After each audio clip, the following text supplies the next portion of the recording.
আমরা তো ছাত্র জীবন থেকেই কাজ করে আসছি, মিছিল করছি, মিটিং করছি, বক্তব্য রাখছি, কত কি করছি ছাত্র জীবন থেকে। কিন্তু এই যে মানব ধর্মী সেবামূলক এই কাজটি, এই কাজের সাথে সংযুক্ত হতে পেরে নিজেকে মানে এত ভালো লাগে, মনে হচ্ছে যে আমরা বোধহয় সত্যিকার অর্থেই যে কাজটি আগেই হওয়ার কথা ছিল সেটি অনেক দেরি হয়ে গেছে, এখন আমরা সেই কাজটি করছি।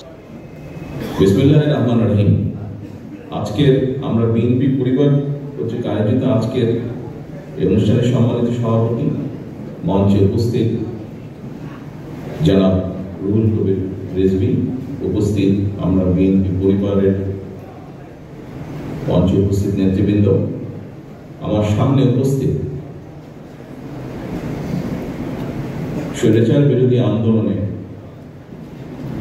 আহত সম্মানিত ব্যক্তিবর্গ, উপস্থিত আমন্ত্রিত অতিথিবৃন্দ এবং সাংবাদিক ভাইরা, আসসালামু আলাইকুম। আজকে আমরা এখানে যে একত্রিত হয়েছি, আমরা একত্রিত হওয়ার একটি লক্ষ্য বা মূল লক্ষ্য বা কারণ হচ্ছে গত 17 বছর ধরে আমরা যে স্বৈরাচারের বিরুদ্ধে আন্দোলন করেছি বিভিন্ন পর্যায়ে, এই আন্দোলনে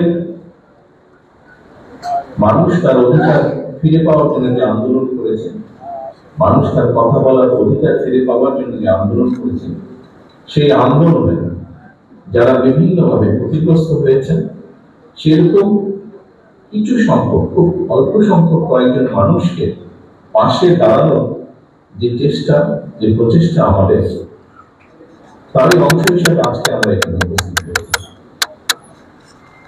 প্রিয় উপস্থিতিবৃন্দ, আমাদের আজকের এই প্রচেষ্টা হয়তো খুবই ক্ষুদ্র। বিগত 17 বছরে এই মুহূর্তে দেশ যে স্বৈরাচার মুক্ত, এই পরিস্থিতিটি বা এটি অর্জন করার জন্য সমগ্র বাংলাদেশে দলমত নির্বিশেষে বহু মানুষ, অনেক ক্ষেত্রে রাজনৈতিক কর্মী, অনেক ক্ষেত্রে অরাজনৈতিক কর্মী, কিন্তু দেশপ্রেমিক মানুষ, বহু মানুষ বিভিন্নভাবে, সকল মানুষকে কতটুকু সাহায্য করা সম্ভব ব্যক্তিগতভাবে আমি জানি না, আমরা হয়তো কেউই জানি না।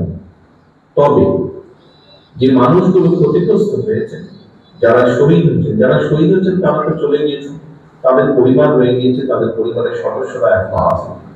যারা বিভিন্নভাবে আহত হয়েছে, বন্ধুত্ব বরণ করেছেন, ক্ষতিগ্রস্ত হয়েছেন শারীরিকভাবে বা অন্যান্যভাবে, তারা সহ শহীদ যারা হয়েছে তাদের পরিবারের পাশে কতটুকু দাঁড়ানো যাবে বলতে পারবো না, কিন্তু আমি মনে করি তারা দেশের জন্য, আমরা যারা আছি আমাদের জন্য তারা যে আত্মত্যাগ করেছে, আমাদের কর্তব্য, আমাদের দায়িত্ব এই মানুষগুলোর পাশে যতটুকু সম্ভব দাঁড়ানো, যতটুকু সম্ভব সহযোগিতার হাত। সারা বাংলাদেশে এরকম বহু মানুষ আছে যারা আত্মত্যাগ করেছে। কতজনকে আমরা করতে পারবো, সেই চিকিৎসা সুবিধা দিতে পারবো সেটি বলতে পারবো না, তবে বিভিন্ন বসে থাকলে বোধহয় ঠিক হবে না। যে কয়জনকে আমরা পারি সেই কয়জনের প্রতি আমাদের এগিয়ে আসা উচিত বলে আমি মনে করি।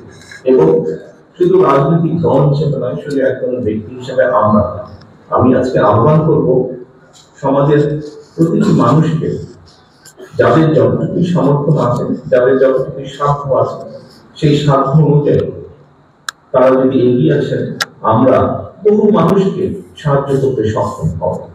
কারণ সমাজ এভাবেই চলে সামনের দিকে, একজনকে আরেকজন সাহায্য করার মাধ্যমে সমাজ ধীরে ধীরে এগিয়ে যায়। প্রিয় উপস্থিতিবৃন্দ, আমি এখানে আরো দুটি বিষয় একটু উল্লেখ করতে চাই। যে কথাটি আমি, তার মধ্যে একটি কথা আমি অনেক আগে বলেছিলাম, প্রায় 10 বছর আগে আমি বলেছিলাম,